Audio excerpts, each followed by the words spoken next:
কি ঘুমাচ্ছো? জন্যই ওয়েট। তাহলে বলো, তারপরে বাসায় আসতে অবশ্য আমাদের বাইরে ছিলাম। আচ্ছা খেয়েছেন স্যার? হুম, স্যার কথা তো বলবো স্যার, ভয় লাগতেছে কথা বলতে। বলো। স্যার ওই যে আমাদের আমি স্যার এটা টোটালি হ্যান্ডেলিং আমি করি না, প্রথম থেকে আমি করি না, আমি যা করাই উপর করাই। এখন ওই যে আমাদের আপনি চিনবেন, আমাদের যশোরে ছিলেন না স্যার, ছাব্বিশ ছিল, এখন কি আর ডিবিতে আসছে স্যার। ও তো আমাদের যশোরের ডিবিতে আসতে যাচ্ছে, এখন তদবি করার চেষ্টা করতেছে এবং ও আমাদের এসপি স্যারের সাথেও যোগাযোগ করছে। স্যার হচ্ছে অ্যামাউন্টের কথা বলেছে, অ্যামাউন্ট ও আসতে পারবে। কত এসপি কত চাইছে? কি বলছে এর কথা? হ্যাঁ এসপি রে 30 দিতে হবে। হ্যাঁ দিতে হবে। তা ও বলেছে যে স্যার আমার যদি থাকতো তাহলে তো আমি এখন মানে সিঙ্গাপুর থাকতাম, এই কথা বলছি। সাব্বির অনেক কান্নাকাটি করে বলছে আমার স্যার 15 করে দিতে পারতেন, এই কথা নাকি আমাদের স্যারকে বলেছে। আনিস স্যার ও এটা সাব্বির ভালো হবে না, সাব্বির আমি চিনি, আমার কাছে ছিল খুব। না সাব্বির এটা কিন্তু উনার ডাইরেক্টলি কিন্তু এসপি স্যারের সাথে কথা বলেনি, একজনের মাধ্যম দিয়ে বলানো। সে আবার আমার চাচা হয়, বুঝছেন? তার সাথে আবার আমাদের আনিস স্যারের সম্পর্ক ভালো। তা সে বলছে যে ভাই আপনি তাহলে কি আনিস স্যারের সাথে কথা বলে দেখেন যে আমার আনতে পারে, তাহলে কেমন হয়। তা তখন সে না ঠিক আছে, সাব্বির ও কোনো কথা বলেনি ডাইরেক্টলিও অসুবিধা, আর ও আনিসকেও পারবে না, ও আনিস কাছে আসতে চায় না, আর আনিসকে পারবে না। আনিসকে 30 লাখ টাকা দিলে ও কোথাতে কি করবে? আরো তো জায়গা আছে, তাই না? আসছে আনিস স্যার তাকে। আনিস বলছে যে এত দিলেই আসতে পারবে, এত দিলে আসবে কিভাবে? ডিআইজি পোস্টিং না দিলে তো আসতে পারবে না। এখন চাচারে আমি তো চাচারে বলছি, মনে আপনাকে বলছি ওনারটাই রাখবো, আপনাকে আমি কোথাও আমি ছোট হয়েছি। একই কথা, এসপি যদি 30 নেয় ডিআইজি নেবে কত?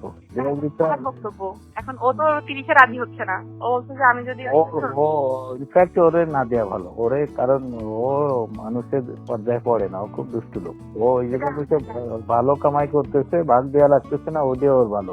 এখানে এসে ও এসপি রেও জানাবে না কিছু, পয়সা দিয়ে গেলে ডিআইজিরও জানাবে না, অতএব ও দুষ্টুমি করবে। ও জায়গায় যাওয়ার লোক আছে। আচ্ছা হ্যাঁ ও তো আসতে চাচ্ছে স্যার। ও হলো মুক্তিযোদ্ধার সন্তান প্লাস আওয়ামী লীগের লোক। আর সাব্বির তো প্রোফাইল দাও, প্রোফাইল ভালো ছেলে প্লাস সাপোর্ট দেওয়া। প্রোফাইল আমার সাথে আছে, ওই এসপিরে বলে ওদের করা যাবে। তারপরে কোথায় কারো কি খেলা এনে কেন করবে? তুমি ভালো থাকো, তোমার সাথে কথা। পলাতক শেখ হাসিনা 1 বছর পরও মাটিতে নামলেন না, জনগণের মুখোমুখি হলেন না, তবে আক্রমণ চালিয়ে গেলেন ভার্চুয়ালি। প্রশ্ন উঠছে, এই কি জননেত্রীর দায়িত্বশীলতা? শেখ হাসিনার ভাষণে ছিল একগুচ্ছ হুমকি, পুরনো অভিযোগ আর বিরোধীদের দোষারোপ।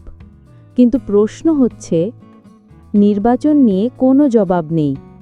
ডক্টর ইউনূস, সেনাবাহিনী, গণমাধ্যম সবাইকে এক হাত নিলেন, অথচ নিজের দলের ভেতরের দুর্নীতি নিয়ে একটাও কথা বললেন না। তিনি দাবি করলেন দেশ উন্নয়নের পথে, কিন্তু সেই উন্নয়ন কি শুধুই ভার্চুয়াল? যেখানে জনগণ নেই, গণতন্ত্র নেই, ভোট নেই, সেখানে কিসের উন্নয়ন? 1 বছর ধরে দেশের বাইরে থেকে ভার্চুয়াল বক্তৃতা দিলেও তিনি দেশে ফিরছেন না কেন? জনগণের সামনে দাঁড়াতে ভয় পাচ্ছেন কেন?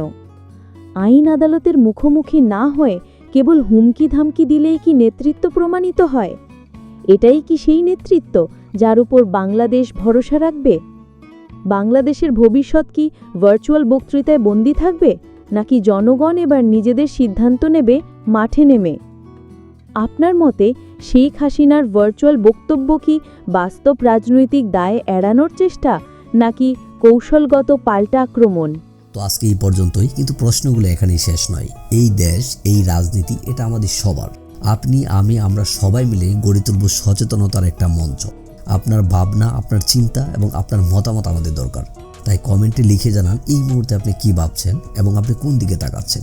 রিপাবলিক অ্যান্ড পলিটিক্স কেবল খবর বা বক্তব্যের জায়গা নয়, এটা একটা ভিন্ন মতের প্ল্যাটফর্ম।